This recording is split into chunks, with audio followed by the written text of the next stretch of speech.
Karena kan ini temanya juga tentang doa rosario. Nah, kita selalu tanya nih ke teman-teman yang ikut live dengan kita, apa namanya? Kapan pertama kali, kalau kamu masih ingat ya, kapan pertama kali kamu berdoa rosario? Terus ada nggak dalam perjalanan hidup kamu ketika kamu berdoa rosario itu ada momen yang sangat berkesan?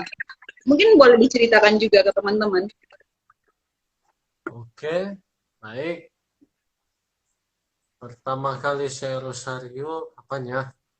Hmm, tunggu diingat-ingat dulu. Take your time. Pertama kali saya ikut rosario itu rosario di lingkungan. Waktu itu saya hanya ikut rame aja. Dan ya di lingkungan kami pada waktu itu kan saya baru ikut rosario itu rasanya waktu saya SD ya. Ya SD. SD. Nah, pokoknya SD lah. Tapi yang awal saya menghayati rosario itu itu sebenarnya waktu saya turun pelayanan juga baru menghayati rosario. Cuma waktu SD itu agak lucu juga sih. Nah, saya juga ini bang, terima kasih sudah menanyakan ini. Saya jadi apa ini ingat cerita yang saya alami gitu loh, pengalaman yang saya alami. Nah, jadi waktu saya kelas 5 SD waktu itu saya di kampung, kemudian ada teman-teman sekelas saya yang kelas 5 SD. Nah, mereka itu kan anak-anak doa gitu loh. Mereka sering ikut, bukan anak doa sih, mereka sering ikut orang tua mereka untuk pergi lingkungan doa rosario.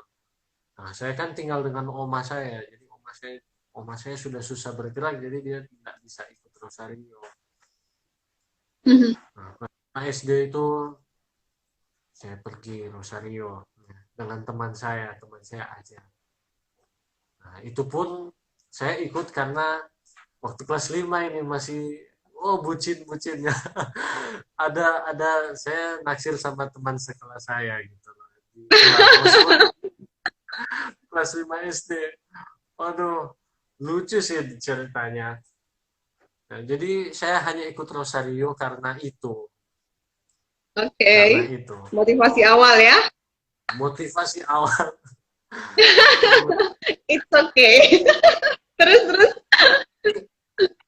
itu pengalaman saya pertama kali rosario. Kalau teman-teman mau tanya apa yang saya alami di rosario yang pertama itu, nah, sejujurnya saya tidak mengalami apa-apa.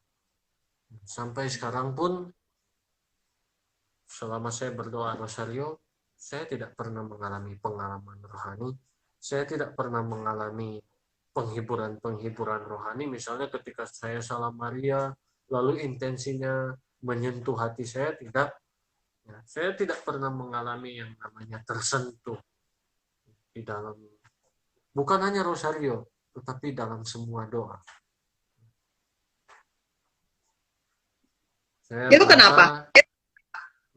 nah itu ini yang menariknya. Menurut saya Ya. ini menarik jalannya Tuhan benar-benar kreatif gitu.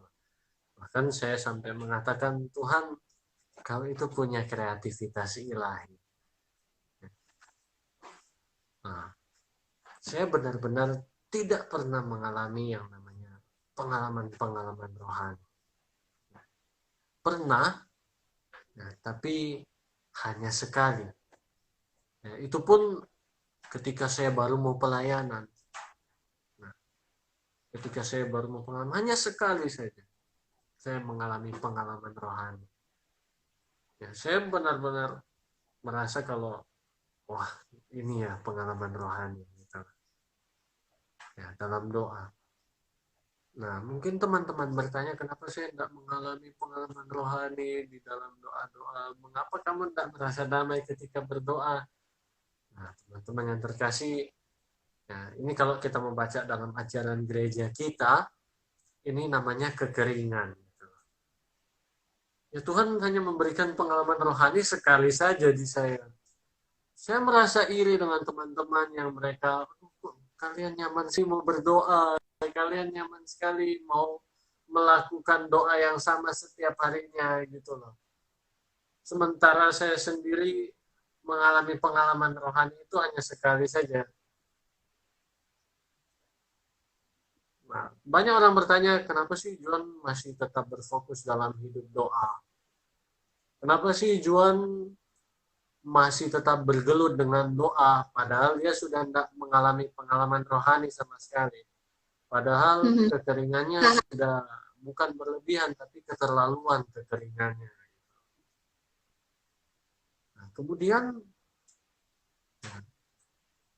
ketika saya juga bertanya hal tersebut di Tuhan, Tuhan, kenapa ini harus saya alami gitu loh?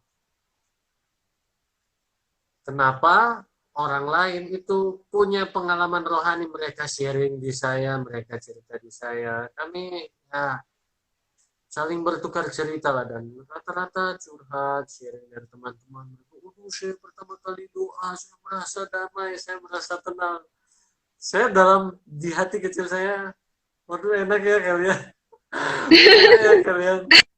Saya tanya, sering nggak? Beberapa kali, sering. Ada yang bilang sering, ada yang beberapa kali. Dalam hati saya iri, saya benar-benar iri dengan kalian. Nah, di situ ya saya merasa kalau berdoa itu percuma. Saya merasa kalau Tuhan, ini kamu main-main ya dengan saya. Saya sampai mengucapkan gitu di doa. Karena gimana dong? Gimana ya? Kita berdoa loh tiap hari. Awal saya memiliki perjumpaan dengan Tuhan, waduh semangat sekali mau doa. Semangat sekali saya mau doa. Saya bisa tiap hari. Nah, ada setahun setengah saya tidak pernah alpa. Bisa harian pun saya tidak pernah alpa.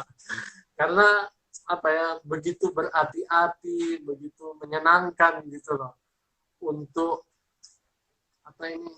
pergi ke gereja, berdoa, karena mengalami perjumpaan dengan Tuhan kan.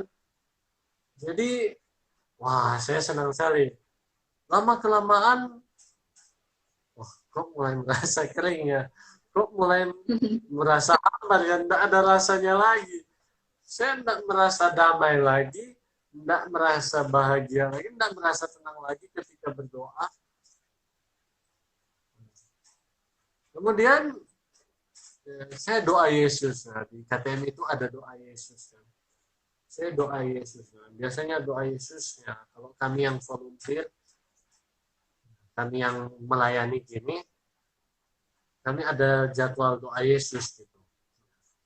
Di doa Yesus itu saya sambil menyerukan nama Yesus bertanya, Tuhan, saya tidak mengalami apa-apa lagi dalam doa-doa saya. Bagaimana ini? Nah, saya tanya begitu ya, bagaimana ini? Lalu saya diam dalam hati sambil menyerukan Yesus, Yesus. Lalu tiba-tiba saya diingatkan kembali dengan pengalaman masa kecil saya. Pengalaman masa kecil saya ketika saya diajak oleh oma saya pergi ke sebuah taman. Di taman itu, kami berjumpa dengan seorang pemuda. Seorang pemuda ini, dia memegang permen. Kemudian dia kasih di saya.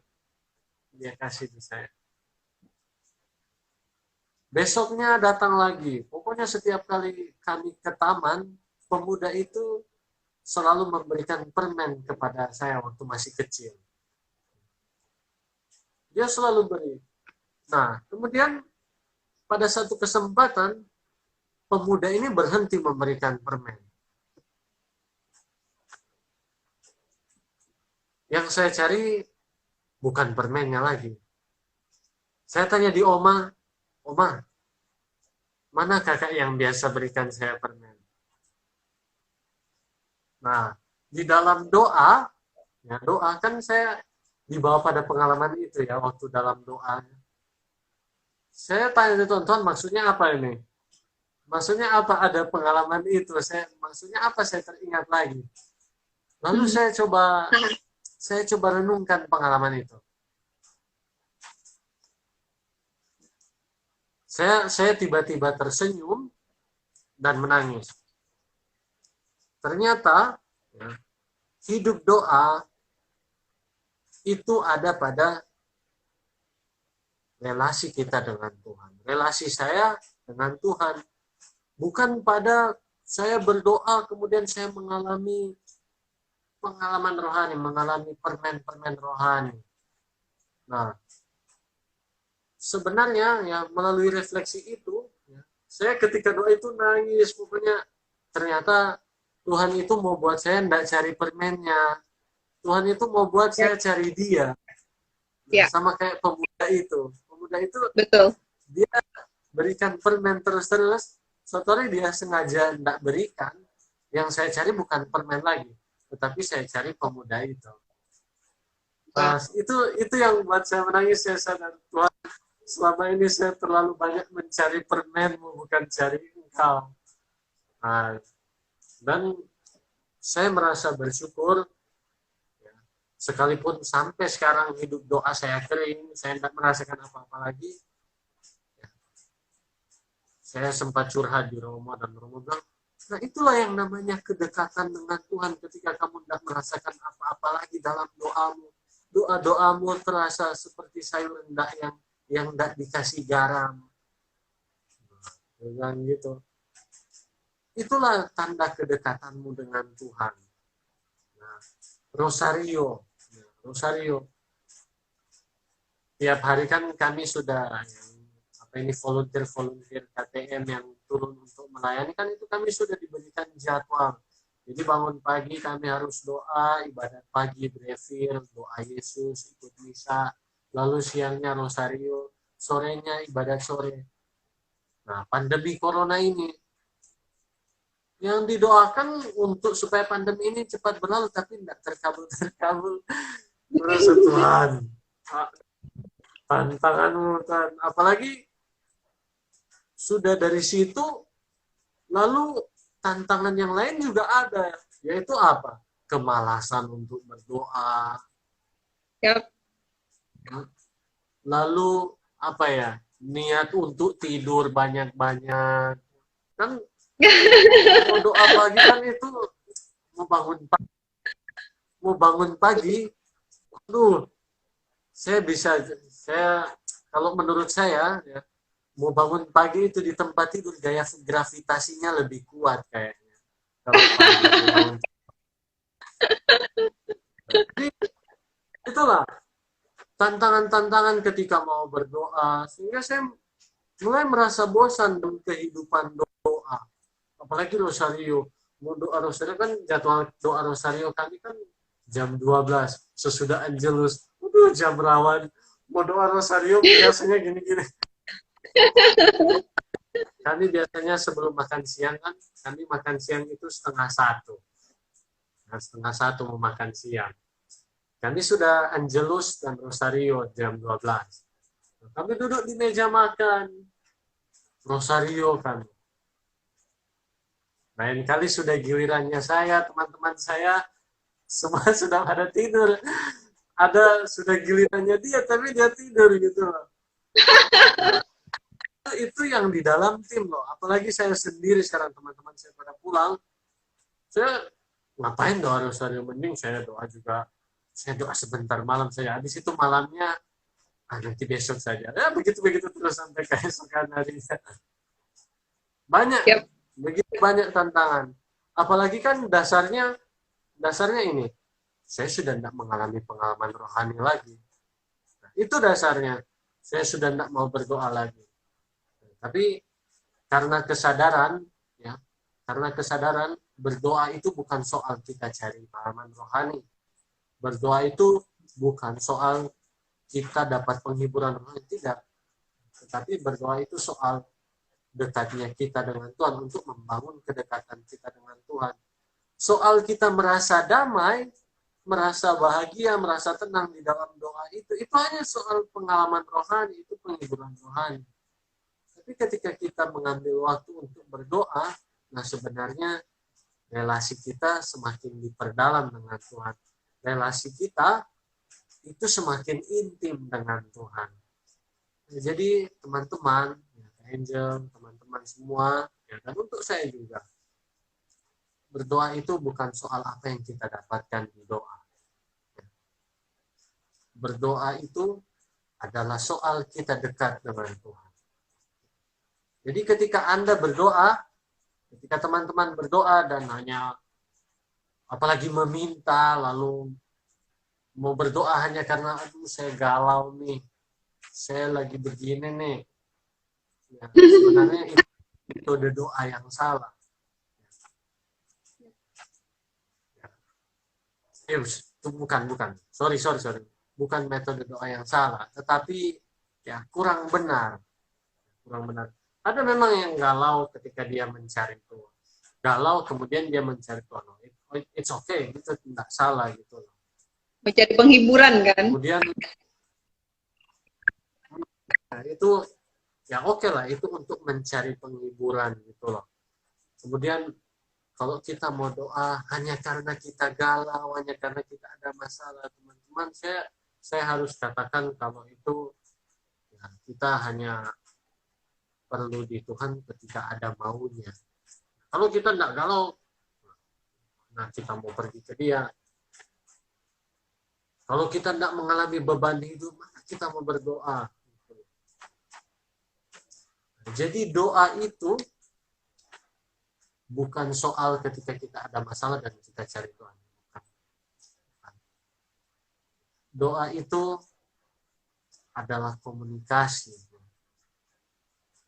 Nah, saya kira teman-teman semua tahu soal doa itu apa ya. Doa itu adalah berkomunikasi dengan Tuhan. Ya, semua orang paham kok itu. Semua orang bukan paham. Semua orang tahu kalau definisi doa itu adalah berkomunikasi dengan Tuhan. Nah, kalau kita mau lihat komunikasi, ya, komunikasi dengan orang yang terdekat, ya itu sering kok orang komunikasi, kan namanya komunikasi. Nah, kalau menurut Santa Teresa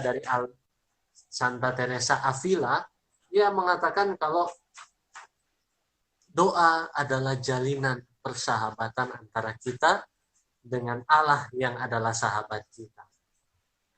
Dari definisi ini kita lihat seorang sahabat, ya, sebagai seorang sahabat tentunya kita menghabiskan banyak waktu untuk berkomunikasi. Nah, ini yang tidak orang paham. Ini yang tidak banyak orang tidak paham. Berdoa, berkomunikasi dengan Tuhan hanya karena ketika ada maunya, hanya karena ketika saya lagi galau, saya lagi butuh berdoa. Tapi padahal doa itu kan, kalau kita mau lihat ya, doa itu soal kita yang mencari Tuhan untuk membangun kedekatan dengan Dia. Nah, saya beri contoh konkret. Misalnya saya temenan dekat dengan Kak Angel ini. Misalnya saya sudah dekat sekali lah dengan Kak Angel. Halo Wisnu. Misalnya saya sudah dekat dengan Kak Angel ya. Kita sudah bersahabat lama gitu loh. Nggak mungkin lah ketika saya hanya ada perlu, halo Kak Angel, apa kabar? Gimana sih kehidupan kamu di sana? Ya, langsung digitak kepalanya. Ini nih. Nah, Kak Angel tanya balik, oh Johan, kamu apa kabar? Oh, saya baik nih. Puji Tuhan, baik-baik. Ini nih Kak Angel, saya lagi ada perlu nih. Aduh. Nah, sama ketika doa ya, kita hanya ada perlu, hanya lagi galau, lalu pergi doa di Tuhan. Nah, itu sebenarnya kita bukan sahabat. Ya. Kita lebih ke kenalan aja. Nah, hanya kenalan aja yang datang ketika ada perlunya. Nah, Tuhan Yesus pun dalam kitab suci, dia menyebut kita apa? Bukan hamba, tetapi sebagai sahabatnya. Nah, sebagai seorang sahabat tentunya punya komunikasi yang sering gitu loh. Nah, pertanyaannya untuk kita semua adalah, kita sebagai sahabat sering tidak berkomunikasi dengan dia? Nah, itulah Pokoknya kurang lebih begitu. Nah, ini yang mana? Oke, kita balik lagi di Rosario. Ya, balik lagi ke Rosario, gimana? Jadi karena kita sudah berbicara tentang doa, ya saya sedikit masukin ya pengalaman-pengalaman doa dan juga ya sedikit quotes gitu loh. Nah, oke, kalau Rosario ya. Nah, kalau berbicara soal Rosario, banyak sekali orang yang bertanya gitu. Kenapa sih harus lewat Bunda Maria? Kenapa kita tidak langsung di Yesus saja? Kenapa kita tidak to the point saja? Kenapa tidak di Bunda Maria? Kenapa mau susah-susah? Kan kamu sering ibadat pagi, kamu sering ibadat sore, Angelus, keraiman ilahi. Kenapa harus susah-susah lagi di Maria? Lalu saya bilang begini ke teman saya. Ya, kalau kita mau masuk di perguruan tinggi aja, misalnya mau masuk PNS, kita harus cari banyak koneksi. Ya. Ketika kita mau masuk dalam kerajaan Allah, kita juga harus punya banyak koneksi. Gitu. Kita harus punya banyak koneksi. Lalu, Salah satunya dengan Bunda Maria ya. iya. Lalu saya berpikir juga, kalau keselamatan itu datang juga dari Bunda Maria, apa salahnya juga saya mencari keselamatan itu lewat Bunda Maria.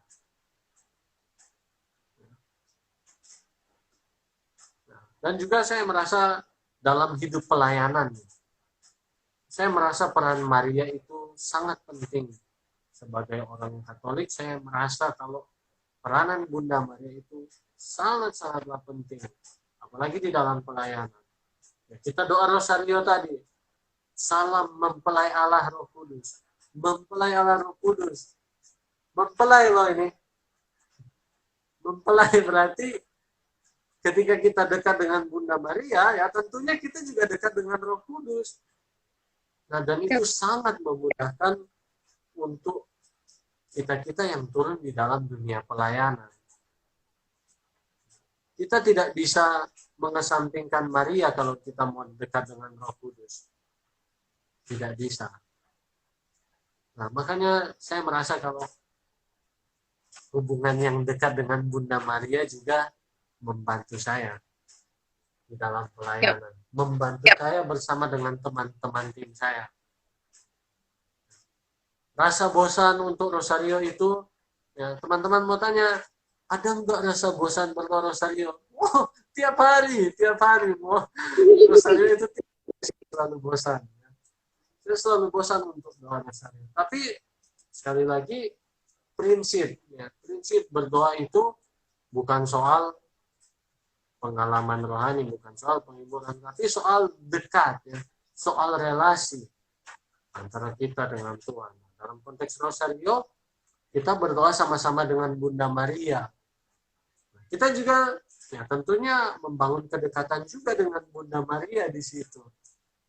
Nah, melalui kedekatan itu, ya, karena Bunda Maria adalah mempelai, ya kita juga dekat dengan mempelainya juga dong. Apalagi kalau di dalam dunia pelayanan, pemeran utamanya siapa? Roh Kudus. Roh Kudus pemeran utama. Nah, saya sangat tersentuh ya dengan khotbah dari seorang imam ya di SMM Romo Wawan. Kapan-kapan harus diajak nih Romo Wawan ya. Ya boleh. Romo Wawan itu dia waktu di khotbahnya di hari Pentakosta, hari Pentakosta dia bilang kan dia juga menyinggung soal Maria toh. Soal Maria. Lalu dia bilang, kita kalau mau dekat dengan Roh Kudus, mau cari peran Roh Kudus dalam kehidupan kita tidak bisa mengesampingkan Maria. Karena Maria ini merupakan salah satu tokoh pertama juga yang mengalami Pentakosta ketika dia menerima kabar gembira itu. Itulah. Pokoknya benar-benar mencintai Rosario. Ya. Nah, dari sini juga saya dari doa, dari bosannya doa, pokoknya dari semua itu saya belajar yang namanya mencintai doa. Dan juga ya sampailah pada pemahaman mencintai yang lain-lainnya gitu. Mencintai doa ya. Nah, kalau kita mau bicara soal mencintai, ya, ini dalam konteks doa ya. Mencintai. Ada yang namanya bosan kok. Jenuh. Contohnya, ya, relasi dengan Tuhan. Sharing saya pertama tadi. Saya mengalami perjumpaan dengan Tuhan, kemudian saya doa misa, dan saya menemukan titik jenuh. Kalau orang yang tidak mencintai, dia lepas hidup doanya. Tetapi orang yang mencintai, dia tetap bertahan, sekalipun itu hal yang sulit untuk dia. Nah, mencintai berarti siap untuk bosan juga. Mencintai berarti siap untuk bosan. Nah, ketika berdoa dan mulai merasa bosan, mulai menemukan titik jenuh, tidak merasakan apa-apa lagi dalam doa, nah itu bagian dari mencintai sebenarnya. Nah, Rosario ini bosan loh. Apalagi kan saya doanya kan lama, agak gimana ya? Ada intensinya. Karena ada intensinya. Lamanya di permohonan kan ada orang yang minta intensi gitu. Aduh, banyak sekali bosan. tapi itu tantangan.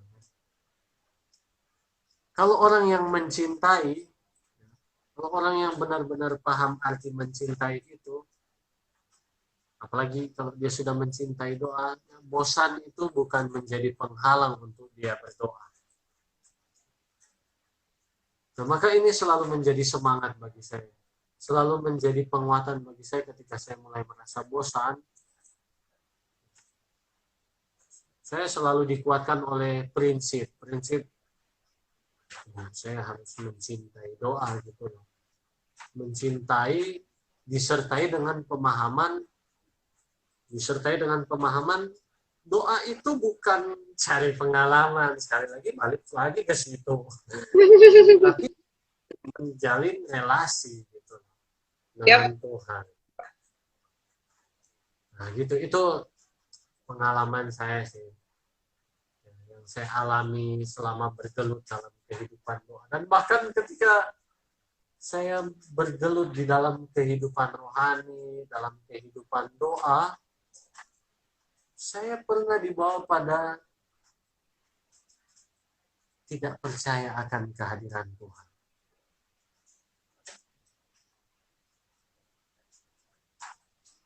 Dan apa yang kamu lakukan akhirnya? Nah, penasaran kan? Oh, saya benar-benar terpuruk. Angel, saya benar-benar terpuruk. Saya merasa harus mengakhiri hidup saya. Sampai begitu? Ya, saya sampai berpikir gitu saya. Oh wow.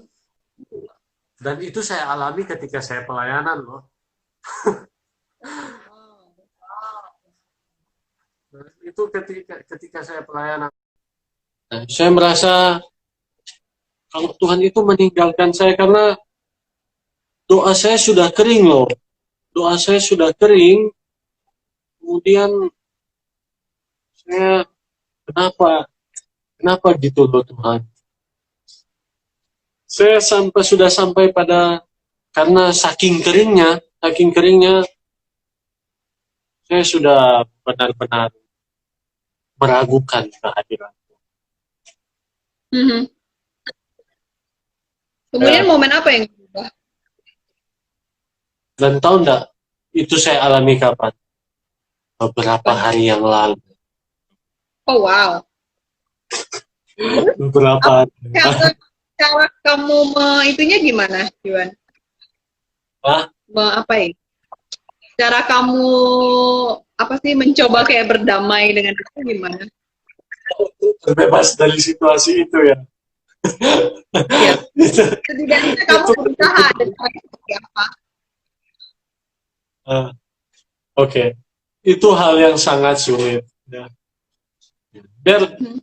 Jadi apa yang membuat saya bisa melewati itu? Apa yang membuat saya bisa ya, berjalan untuk menembus itu? Saya punya keluarga gitu,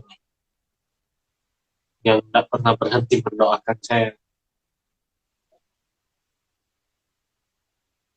Dan waktu saya mengalami pengalaman itu, Kak Angel, Hmm. saya sudah putus asa. Bahkan bahkan ketika saya tidur, ini beberapa hari yang lalu, ketika saya mimpi buruk, ketika saya bangun, apa yang terjadi? Saya sudah di dapur, pegang pisau. Oh my God. Saya takut, dan saya menangis, saya tidak tidur.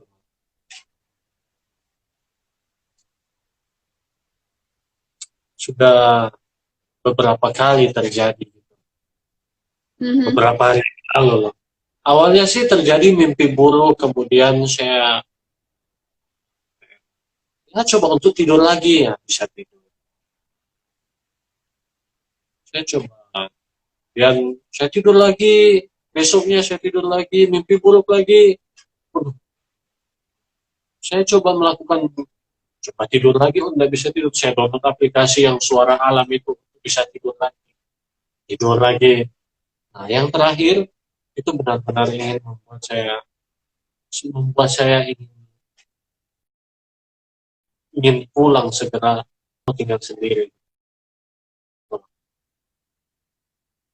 Saya menangis, Tuhan, saya tinggal sendiri loh, tega sekali kau buat ini. Saya sampai menyalahkan Tuhan, Tuhan tega sekali kau buat begini di saya. Dan itu benar-benar membuat saya shock. Saya shock. Bangun-bangun dalam keadaan ya setengah sadar gitu loh.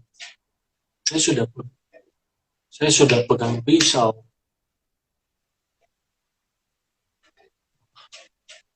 Itu kan hari-hari sebelumnya, ya, saya sudah mulai ragu gitu dengan kehadiran Tuhan. Saya mulai berpikir mungkin Tuhan ini hanya sampai pada pemikiran saya saja. Saya sudah hampir buat status. Tuhan itu hanya diciptakan oleh pikiran kita. Mhm. Tuhan ada ya karena kita berpikir dia ada. Oh, sudah sampai situ aja. Mhm.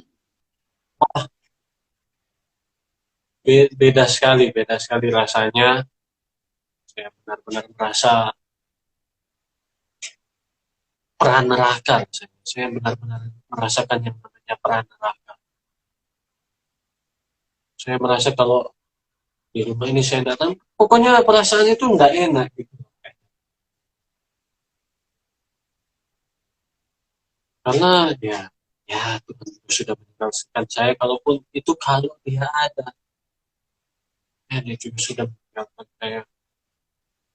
Nah itulah yang saya alami. Nah bagaimana saya melewatinya? Saya punya keluarga. Saya punya keluarga. Kalau ketika saya mulai galau, pokoknya galau, selama saya galau itu saya selalu telepon dengan orang tua saya. Saya Bapak saya dia cuma bilang, nggak apa-apa.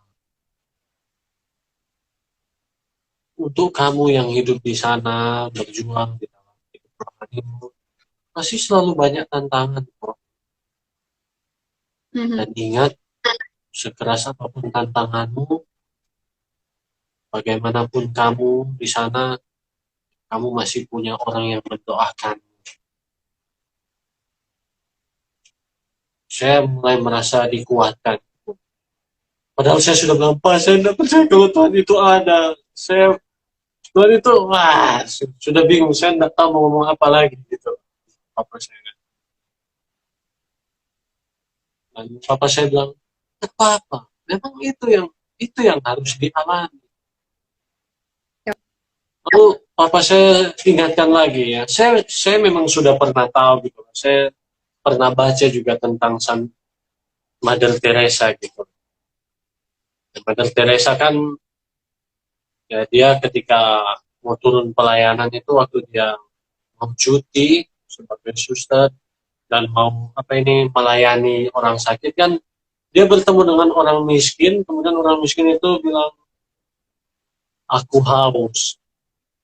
Nah itu kan kalau Kak Angel pernah nonton, kalau kawan-kawan pernah nonton yang filmnya Mother Teresa, itu perjumpaan pertama kali dan terakhir kalinya Mother Teresa dengan Tuhan. Nah selebihnya ketika dia turun pelayanan, dia tidak pernah mengalami lagi perjumpaan dengan Tuhan. Dia tidak pernah mengalami perjumpaan dengan Tuhan lagi. Tidak pernah mengalami pengalaman rohani sama sekali. Nah, saya kira saya juga harus gimana ya, saya pengen gitu loh ketemu sama Mother Teresa untuk tanya bagaimana dia melewati hal ini. Yep. Kemudian papa saya mengingatkan lagi tentang Mother Teresa. Kamu ingat Mother Teresa? Saya tersenyum. Ingat. Lalu papa saya bilang, itu loh yang kamu ingatkan di papa.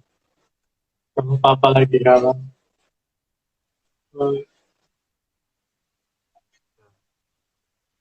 Yang membuat saya mampu melewati pemahaman tentang Tuhan itu tidak ada, itu ada banyak sih sebenarnya. Salah satunya melalui orang tua saya, dan salah satunya entahlah kayaknya. Saya tidak bisa menjelaskannya, tapi mana ya? Kalau mau dibahasakan susah ya. Tiap kali ketika saya bangun pagi, saya selalu berpikir, ini mujizat loh saya masih bisa bangun. Yep. Ini mujizat loh saya masih bisa bangun. Saya selalu sebelum tidur, saya selalu punya ketakutan. Besok pagi saya masih bisa bangun nggak ya? Besok pagi saya masih bisa bangun nggak ya? Itu selalu jadi pertanyaan saya. Dan itu membuat saya memiliki pemahaman, membuat saya yakin gitu loh kalau Tuhan punya kuasa yang besar untuk hidup saya. Sebenarnya sulit sih untuk dibahasakan soal kehadiran Tuhan dalam kehidupan kita ini. Kita pun, saya juga ketika mengajar, seringkali saya kerjain orang, sering tanya, apa bukti cinta Tuhan dalam hidupmu? Nafas kehidupan. Saya tanya, dari mana kamu tahu nafas itu dari Tuhan? Nah, sebenarnya pertanyaan-pertanyaan itu saya juga menggali gitu loh. Mencari tahu apa sih yang buat kalian punya pemahaman tentang Tuhan. Yang ternyata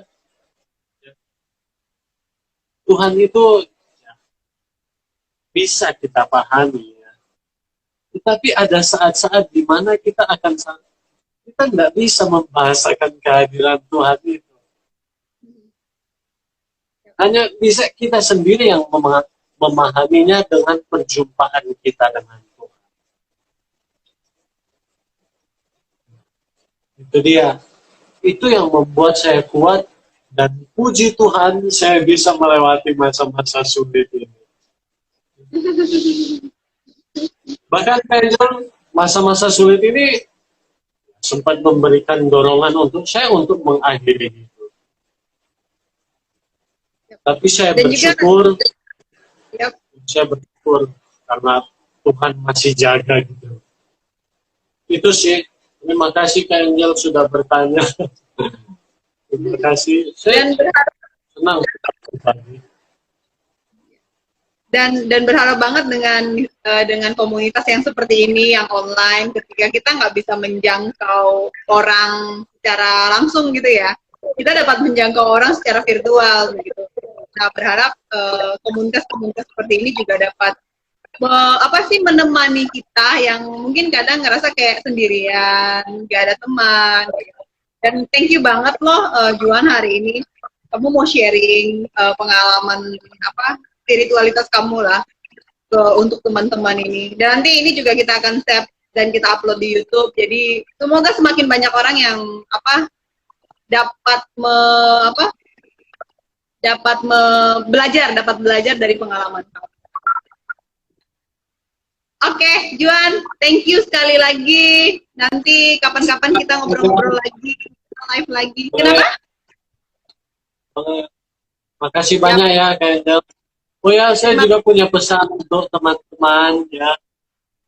Kalian yang punya masalah ketika mau berdoa, ketika kalian mulai merasa bosan di dalam doa, dan itu sebenarnya kalian sudah menuju, kalian sudah berada di tahap di mana kalian sudah dekat dengan Tuhan.